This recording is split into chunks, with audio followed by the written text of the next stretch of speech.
할렐루야. 지난 한 주간 여러분 잘 지냈는지 모르겠습니다.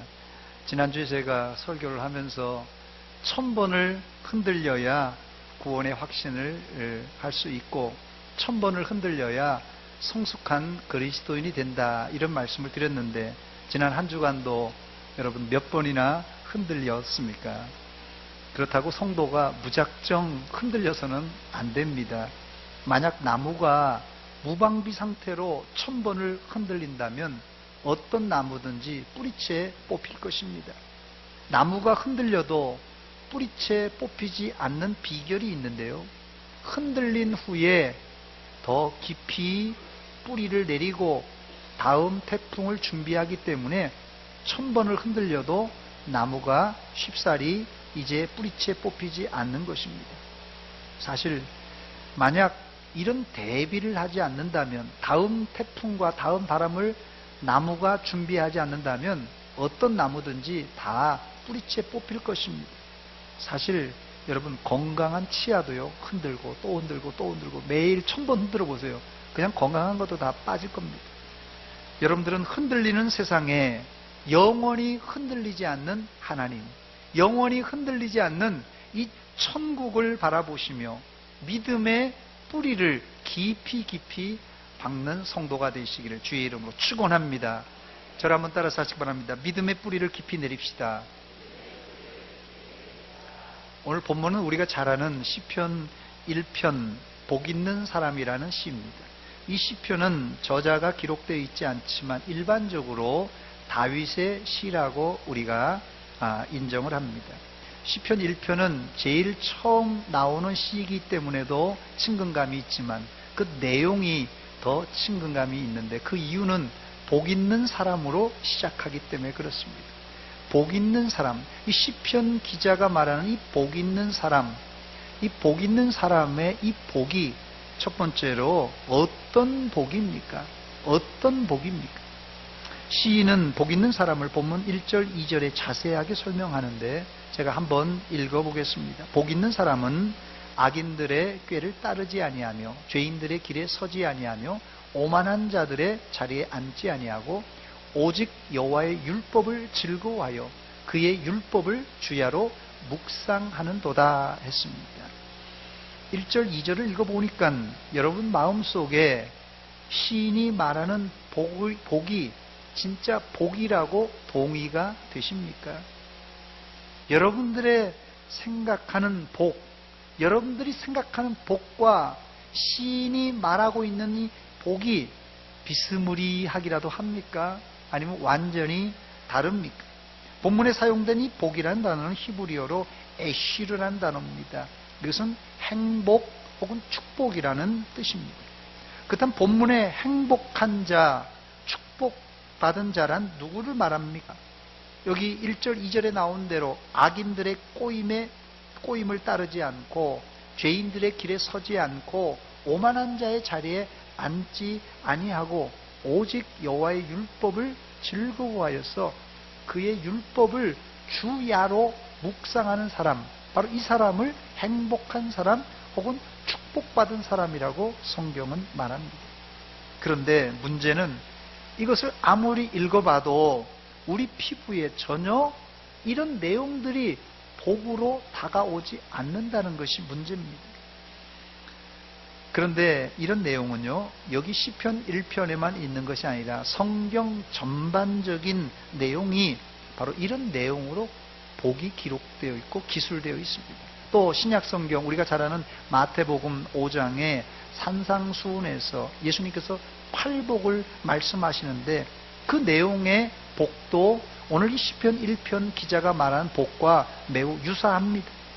팔복을 말씀하시면서 예수님은 복 있는 자를 누구라고 합니까?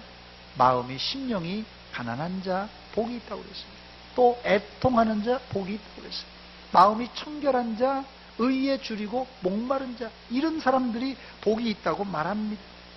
이것은 예수님께서 하신 이 복의 말씀은 세상적인 복이라는 개념을 완전히 뒤집어 놓는 그런 말씀이에요. 오늘 시인은 세상 사람들이 전혀 관심 없어 하는 것들을 복이라고 소개합니다. 여러분들이 시인이 말하는 이 복을 체험하려면 반드시 삼비양득을 하셔야 이게 복인가를 알 수 있습니다. 삼비양득이란 말은 세 가지는 피하고 두 가지는 취하라는 그런 뜻입니다. 세 가지 피할 삼비가 뭡니까? 첫 번째로 악인들의 꾀를 좇지 않아야 됩니다. 두 번째는 죄인의 길에 서지 말아야 됩니다. 세 번째는 오만한 자의 자리에 앉지 말아야 됩니다.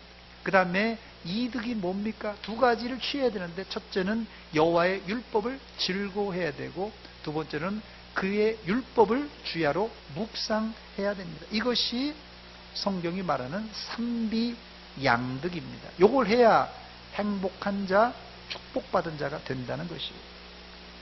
그런데 우리가 생각할 때 복은 어떤 겁니까? 뭐 삼비양득은 별로 양이 안 차고, 돈 많은 것, 건강한 것, 가정이 평안한 것, 그리고 주변이 뭐 큰 어려움이 없이 잘 되는 것, 뭐 직장 다니는 사람은 승진 잘하고 사업하는 사람은 돈도 많이 버는 것, 이게 복 아닙니까? 예, 아멘입니다. 우리가 바라는 게 이거의 아멘이에요.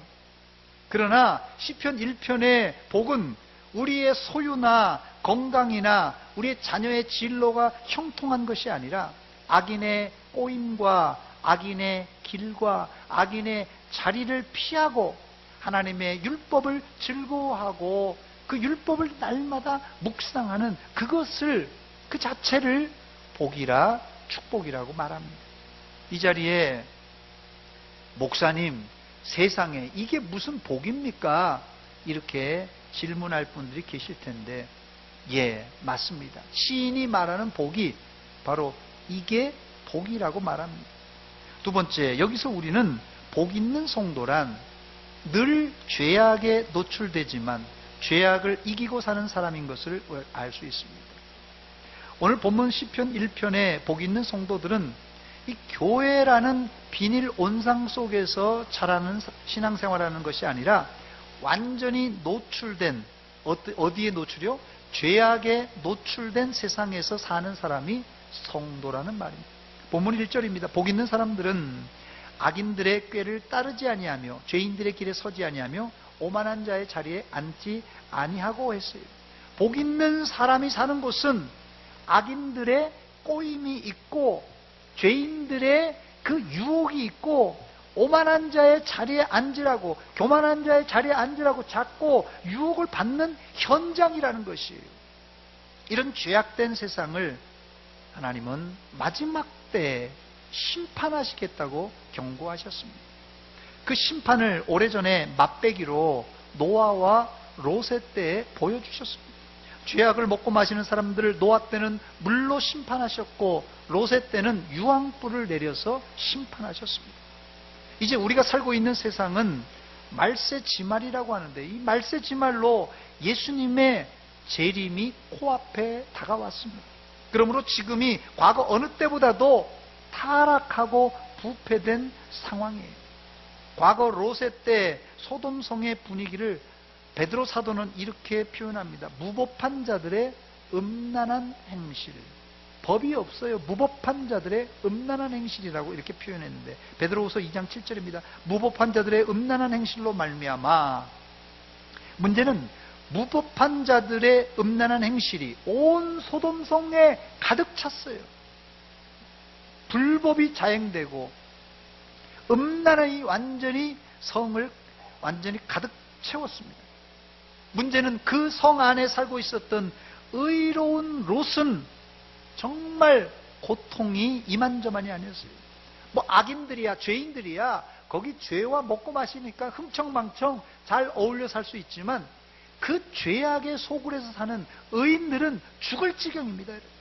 그 고통을 베드로 사도는 베드로후서 2장 8절에 이렇게 묘사합니다. 이는 이 의인이 그들 중에 거하며 날마다 저 불법한 행실을 보고 들으므로 그 의로운 심령이 상함이라 그랬어요.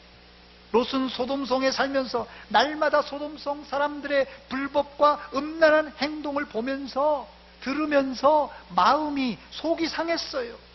그런데 이런 현상은 성도라면 지금 살고 있는 말세지말에 살고 있는 반듯한 성도라면 누구나 겪고 있는 일입니다.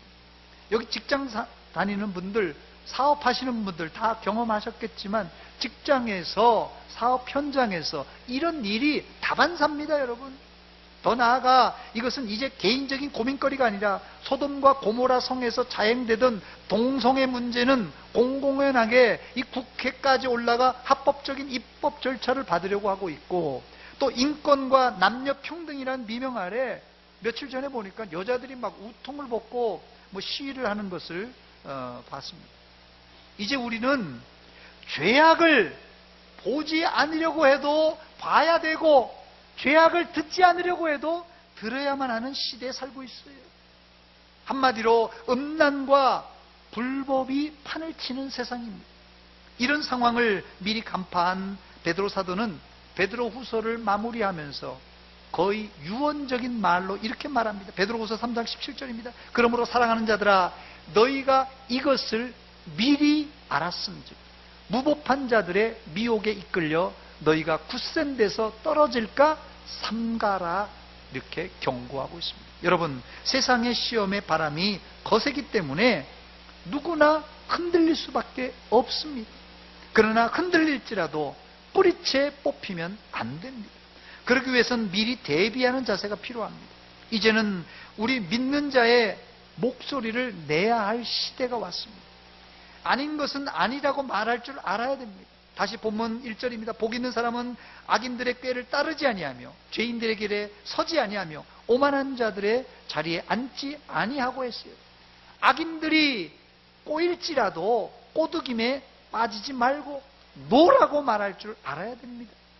평안한 길, 또 내가 이득을 보고 돈을 많이 버는 길일지라도 그 길이 죄인의 길이라면 노라고 당당하게 말할 줄 알아야 됩니다. 권력이 아무리 탐나더라도 그 자리가 교만한 자의 자리요, 오만한 자의 자리라면 노라고 하면서 박차고 나와야 된다는 것이에요. 성도는 하나님께는 언제든지 예스맨이 돼야 되지만 세상의 불법을 보고는 반드시 노라고 말할 줄 알아야 됩니다. 저를 한번 따라서 하시기 바랍니다. 말씀엔 아멘하고 불의엔 노합시다. 이게 말세지마를 살아가는 성도의 자세입니다. 세 번째, 죄악에 노출된 성도들에게 하나님은 최고의 공격 무기이기도 하고 방어 무기인 하나님의 말씀을 주셨습니다. 본문 2절입니다. 오직 여호와의 율법을 즐거워하여 그의 율법을 주야로 묵상하는도다. 지금 세상은 최첨단 무기로 가득 차 있습니다. 이제 전쟁도 사람이 안 하고 로봇가 하는 시대가 열렸어요. 우리가 상상하지 못할 첨단 무기들이 막 쏟아지고 있는데 여호와의 율법이 무슨 죄악을 이길 수 있는 첨단 무기인가, 이렇게 의심이 가지 않습니까? 하나님, 여호와의 율법 말고, 이런 무기 말고 우리에게 뭐 다른 거 필요 없고 돈만 좀 많이 주세요. 돈만 많이 주면 복된 자가 될 텐데 뭐 율법을 뭐 암송하고 읽고 뭐 이렇게 저렇게 그 복잡한 거 말고 이것만 주면은 우리 복된 자 될 수 있습니다. 실제 돈이 많으면 악인들이 돈으로 유혹을 많이 하거든요. 얼마든지 이 돈의 유혹을 뿌리칠 수 있지 않겠습니까? 이 말도 사실 일리가 있습니다. 과거 우리나라 60년대, 70년대 공무원들이 썩었다는 얘기를 많이 들었죠. 그 이유가 뭡니까? 사실 공무원들에게도 이유가 있었어요. 공무원들 월급이 쥐꼬리 같으니까 아예 정부에서도 공무원들이 부정부패에도 그냥 눈 감아 주었어요. 지금 제3국 가면 뭐 캄보디아나 이런 나라 제가 비하해서 미안합니다만 이런 데 가면요, 이 공무원들 월급이 너무 작잖아요. 그러니까 너희들이 알아서 먹고 살라는 식이에요. 정부에서도. 그러니까 부정부패가 판을 치는 것입니다. 그러나 이제는 세상이 바뀌었어요. 우리나라 공무원들 이게 뭐 꿈의 직장입니다. 그래서 공연히 뭐 뇌물 조금 받고 잘리면 어떻게 하나 해서 이제는 부정부패가 많이 사라진 것이 사실입니다. 그렇습니다. 과거엔 공무원들 중에 범죄를 저질러도 생계형 범죄자들이 좀 있었어요. 뭐 먹고 살기 힘드니까 뇌물도 좀 받고 이렇게 저렇게 사바사바 살았던 것입니다. 그들도 뭐 잘못인 줄 알았겠죠. 잘못인 줄 알지만 먹고 살다 보니까 뭐 처자식 먹여 살다 보니까 뇌물을 받은 것이에요. 생계형 범죄입니다. 여기에 기독교인들도 예외는 아니었습니다. 물론 그 중에는 청렴하게 공직생활을 잘한 분들도 있습니다만은 사회 전반적인 분위기가 그랬다는 것이에요. 그러다 보니까 불법이 합법이 되고 합법이 이상하게 생각하게 되었다는 뜻입니다. 그러니 하나님이 기독교인들에게 뭐 다른 말 할 거 없이 하나님 돈만 우리 기독교인들에게 좀 많이 주면 이런 유혹, 생계형 유혹에서 벗어날 수 있지 않겠습니까? 이렇게 이야기할 수 있겠죠. 그래서 우리가 날마다 기도도 그런 거 아니겠어요? 하나님 좀 돈 좀 주세요. 이런 기도하지 않습니까? 그런데 이렇게 생각하시는 분들은 좀 순진한 분들입니다. 순진한 분들이에요. 인간이 돈이 많다고 만족할 것 같습니까? 여러분, 나는 뭐 세계 1위 2위 갑부 뭐 삼성가 어디 재벌가 되면 나는 뭐 나눠주고 베풀어주면서 나는 뭐 편안하게 살 텐데, 그 사람들 돈 많으니까 돈 안 법니까? 많으면 많을수록 더 많이 버는 거예요. 이게 인간의 본능입니다, 여러분. 그래서 하나님은 세상의 대적을 세상적인 방법으로, 세상의 대적을 돈으로 방어하거나 공격하지 않고 하나님의 특별 무기 여호와의 율법을 복 있는 자에게 주었던 것입니다. 여러분, 가나안 땅에 지금 진군하러 들어가는 여호수아 장군, 요단강 앞에서, 여리고성 앞에서 진을 치고 있는 이 여호수아 장군에게 가장 필요한 것이 무엇이겠습니까, 여러분? 지금 가나안의 7, 7족족들은 지금 애굽의 문명을 받아들여서 거긴 철기 문화입니다. 철병거를 가지고 있었어요, 벌써. 여러분, 이 산지에 있던 이 가나안의 족속들이 철병거를 가지고 있는데 여호수아 군대에는 철병거는 고사하고 철도 없고 그냥 청동기나 이런 이 돌 무기 가지고 지금 싸우고 있는 중입니다. 여호수아와 군인들도 가나안 사람들이 가지고 있는 이 최첨단 전차나 화살 혹은 창이나 방패가 필요했을 겁니다. 분명해요. 전쟁을 치르려면. 그러나 하나님은 여호수아에게 그런 최첨단 무기를 손에 쥐어주지 않고 여호와의 율법을 그의 손에 쥐어주었습니다. 여호수아는 이 하나님의 말씀으로 가나안 땅을 넉넉히 정벌할 수 있었던 것입니다. 여호수아 1장 8절입니다. 이 율법책을 내 입에서 떠나지 말게 하며 주야로 그것을 묵상하여 그 안에 기록된 대로 다 지켜 행하라. 그리하면 내 길이 평탄하게 될 것이며 내가 형통하리라. 할렐루야. 본문 2절에 오직이라는 단어에 여러분 주목하시기 바랍니다. 오직. 공격 무기를 뭐 이것도 주고 하나님께서 저것도 준 것이 아니라 오직이라는 단어는 무기 딱 한 가지 줬다는 것이에요. 오직 여호와의 율법을 즐거워하여 그의 율법을 묵상하라고 말씀하셨어요. 복 있는 사람은 여호와의 율법을 즐거워한다고 하는데 사실 우리 중에 여호와의 율법, 이 법 좋아할 사람 아무도 없습니다. 법이란 뭡니까? 나를 속박하고 규제하고 통제하는 게 법이에요. 어떨 땐 요즘 어디 곳곳에 가다 보면은 이 시내 주행도 60km가 아니라 50km로 줄여진 데 있고, 제가 세종시에 가다 보니까 거의 50km로 뒤에 줄여놨더라고요. 60km로 다니는 것도 좀 답답했는데 50km로 주행하려니까요 상당히 답답하더라고요. 어떨 땐 저도 그냥 막 밟아가지고 그냥 속도 위반도 막 하는데요. 그러면 안 되겠죠. 또 차가 오지 않으면 건널목이 아닌데도 그냥 뭐 건너가기도 합니다. 왜 우리가 속도 위반을 하고 횡단보도도 아닌데 건너가는 것입니까? 이 도로교통법, 이것이 우리가 생각할 때 너무 답답하고 불합리하고 아이고 그거 지키려니까 참 힘들어요. 그래서 우리가 그냥 도로교통법도 그냥 어기는 것입니다. 그래서 이 법을 좋아할 사람 아무도 없습니다. 그런데 여호와의 율법은 어떤 줄 아세요? 여호와의 율법은 더 숨막힙니다, 여러분. 안식일을 지켜라, 주일을 거룩하게 지켜라, 11조를 비롯한 헌금을 드려라, 뭐 성경을 읽어라, 전도하라, 기도해라, 뭐 한두 가지가 아니에요. 율법서라고 불리는 이 모세 오경을 토라라고 합니다. 토라, 히브리어로 토라. 이 토라가 5권입니다. 창세기, 출애굽기, 그 다음에 뭐죠? 레위기, 그 다음에 뭐죠? 민수기, 그 다음에 뭐죠? 신명기. 이 5권을 토라라고 부릅니다. 이 5권 안에 이 유대인들이 말이에요, 율법을 잘 지키려고 거기에서 하라와 하지 말라라는 계명을 이게 끄집어냈더니 총 613개의 조항이 나왔습니다. 그래서 248개의 하라와 365개의 하지 말라라는 조항을 이 모세 오경에서 끄집어냈어요. 도합 613개의 계명입니다. 여러분, 이 모세 오경에서 613개의 하라 하지 말라가 여기 있다니까요. 얼마나 숨막히겠습니까? 이렇게 많은 법을 어떻게 우리가 즐거워하겠습니까? 더 나아가 이렇게 재미없고 딱딱한 법을 암송하고 묵상하라니 참 머리 골치 아픕니다.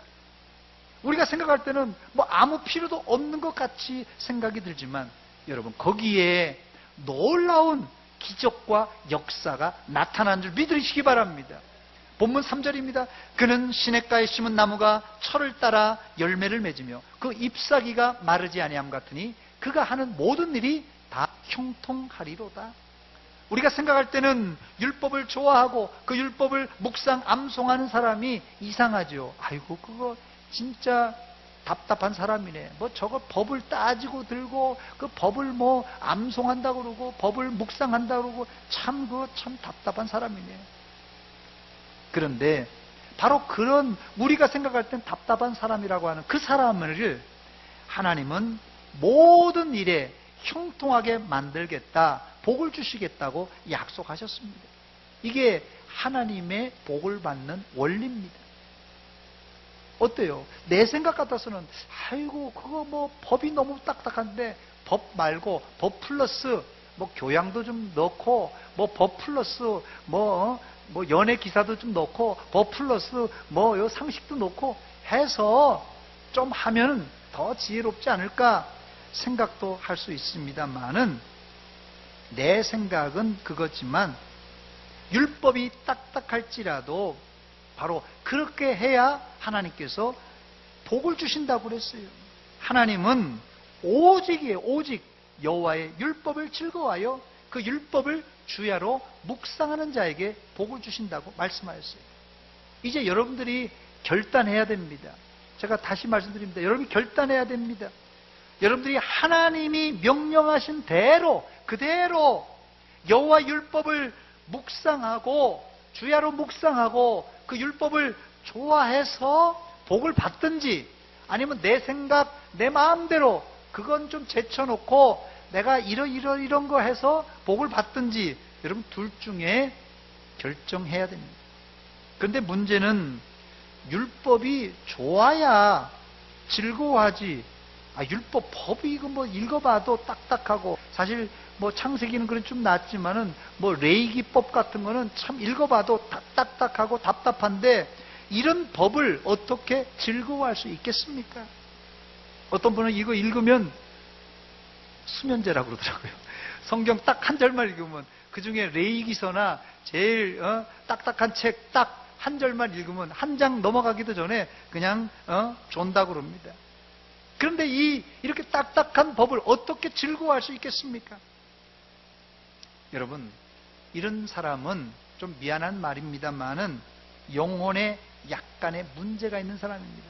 약간의 문제가 아니라 좀 심각한 영혼에 질병이 있는 사람이에요. 제가 지난 2주간 제가 지난주에 목이 좀 안 좋았는데 조금 이제 이번 주에 좋아졌습니다만은 감기로 여름 감기로 고생했습니다. 여름 감기는 개도 안 걸린다는데요. 예. 근데 감기 걸리면 어떤 분은 상관이 없는데, 저 같은 경우는 감기가 걸리든지 몸이 안 좋으면 제일 먼저 나는 증상이 입맛이 없어요. 그래서 감기 걸리면 밥을 잘 안 먹습니다. 병원에 입원하는 환자, 특히 항암 치료를 받는 환자들, 이구동성으로 밥맛이 없다고 합니다.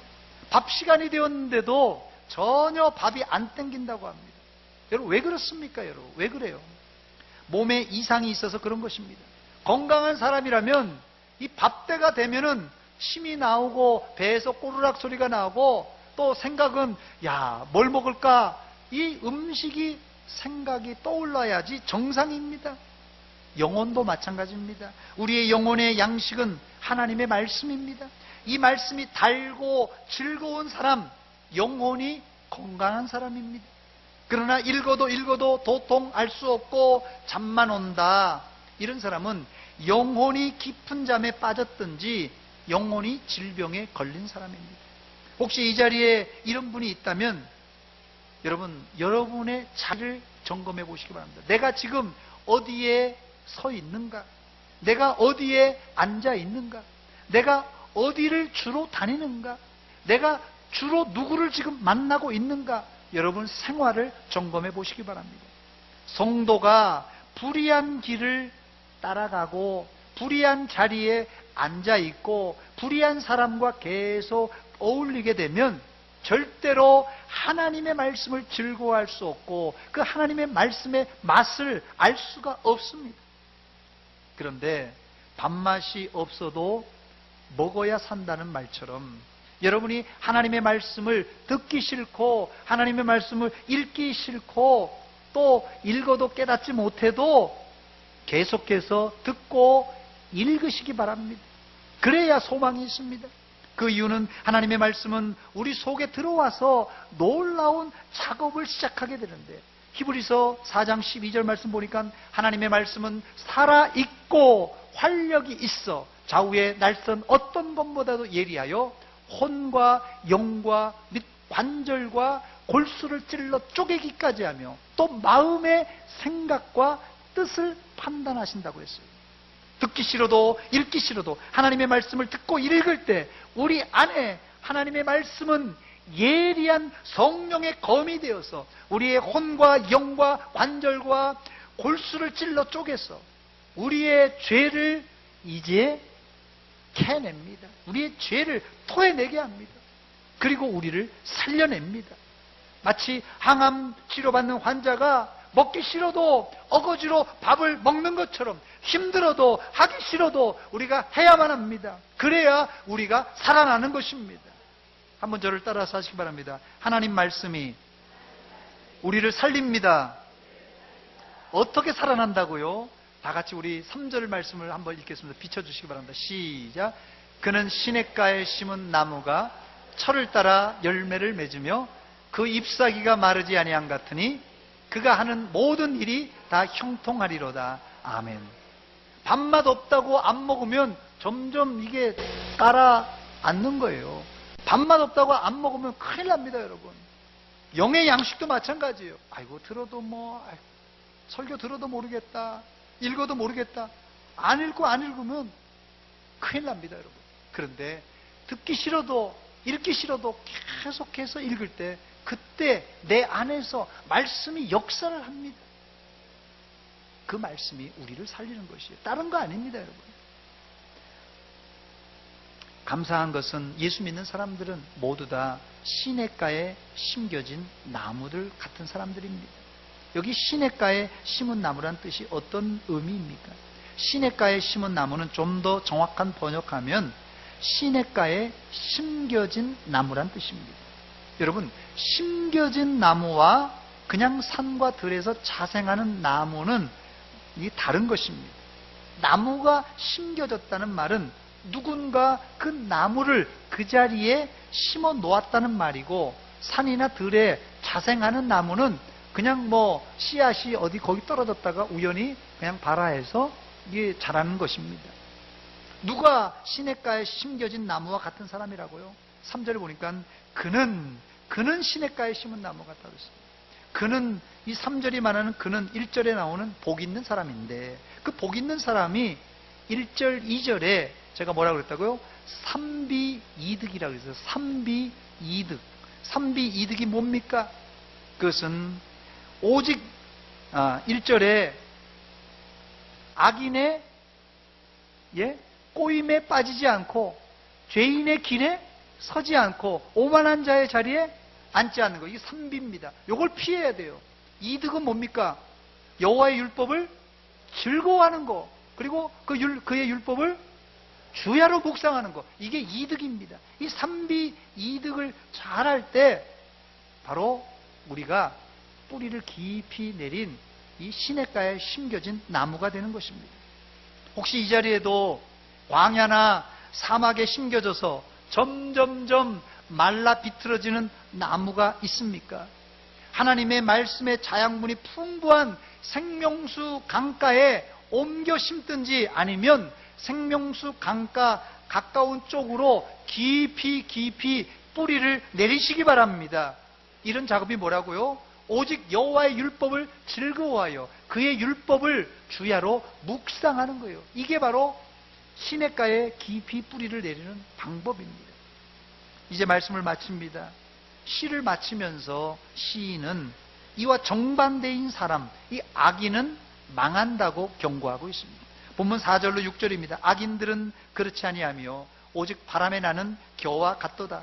그러므로 악인들은 심판을 견디지 못하며 죄인들이 의인들의 모임에 들지 못하리로다. 무릇 의인들의 길은 여호와께서 인정하시나 악인들의 길은 망하리로다 했어요. 바람에 나는 겨는 알곡이 아닙니다. 쭉정이에요. 의인도 바람에 흔들리지만 의인은 바람에 날아가지 않는 이유는 뿌리를 깊이 받고 있어서 흔들릴지라도 뿌리채 뽑히지 않는 것입니다. 그러나 악인은 달라요. 악인은 뿌리가 없어요. 쭉정이에요. 바람 조금만 불러도 다 날아가는 것입니다.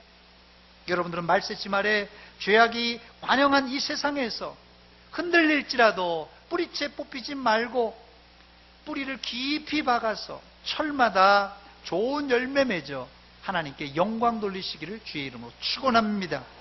말씀 요한복음 15장 8절을 한번 읽고 말씀을 맺습니다. 같이 읽습니다. 시작. 너희가 열매를 많이 맺으면 내 아버지께서 영광을 받으실 것이요 너희는 내 제자가 되리라. 아멘. 여기 시냇가에 심은 나무가 철을 따라 열매를 많이 맺으면 누가 영광 받는다고요? 아버지께서, 하나님께서 영광 받으시고, 그리고 우리는 뭐예요? 그의 제자가 되리라. 여러분, 혹이라도 교회를 오래 다녔는데도 이게 내가 예수 믿는 사람인지, 이 예배당 안에서는 예수 믿는 사람 같은데 밖에 나가서는 이게 예수 믿는 사람인지 아닌 사람인지 구분이 안 가는 사람들이 있죠. 그 이유가 있습니다. 정체성이 지금 아직 확립이 안 돼서 그래요. 오늘 시냇가에 심겨진 나무는 열매를 많이 맺음으로 하나님 아버지께 영광을 돌리고, 그리고 그 다음에 뭐라고요? 너희가 내 제자가 되리라. 확실한 정체성이 생기는 겁니다. 여러분, 신앙생활 하면서 어영부영 쭉정이처럼 열매 못 맺으면 10년을 왔다 갔다 해도 그런 정체성, 내가 하나님의 제자인 것이, 예수의 제자라는 그런 마음이 안 듭니다. 그런데 이제 뿌리를 깊이 하나님 말씀에 받고 그 자양분을 계속 빨아들일 때, 그때 열매를 아름답게 맺고 하나님께 영광이고, 내가 이제 서문교회 성도라는, 서문교회 집사라는, 서문교회 권사라는, 서문교회 장로라는 그런 정체성이 딱 잡혀서 사람들에게 인정받는다는 것이에요. 아무쪼록 여러분들이 시냇가에 깊이 뿌리 박아서 이런 하나님께 영광이고 여러분의 신앙의 정체성을 확립하는 성도들이 되시기를 주의 이름으로 축원합니다. 같이 기도하겠습니다. 이 시간 기도할 때, 하나님, 우리가 신앙생활을 한다고 하지만 이렇게 왔다 갔다만 했습니다. 열매가 없었습니다. 용서하여 주시옵소서. 이제 시냇가에 말씀에 뿌리 박고 우리가 좋은 열매 맺겠습니다. 그리고 우리가 확실한 성도가 되겠습니다. 한 목소리로 같이 기도하겠습니다. 하나님 아버지,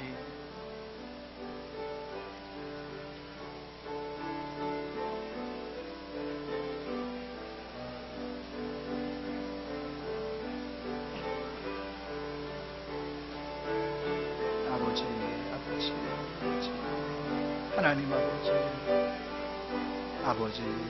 잡으시옵소서. 아버지,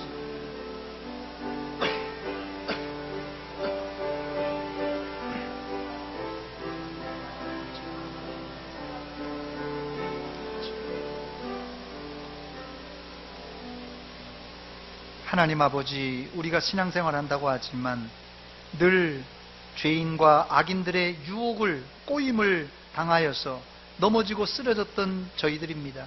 이 시간 다시 한번 신앙의 정체성을 가지고 믿음의 뿌리를 깊이 주님께 받고 말씀에 박아서 환난 비바람이 불어올지라도 절대 흔들리지 않는 믿음의 종들이 다 되게 하여 주시옵소서. 앞으로는 시냇가에 심겨진 나무처럼 열매 많이 맺어 하나님께 영광이고, 우리가 신앙인으로서의 올바른 정체성을 확립하게 하여 주시옵소서. 예수님의 이름으로 기도하옵나이다. 아멘.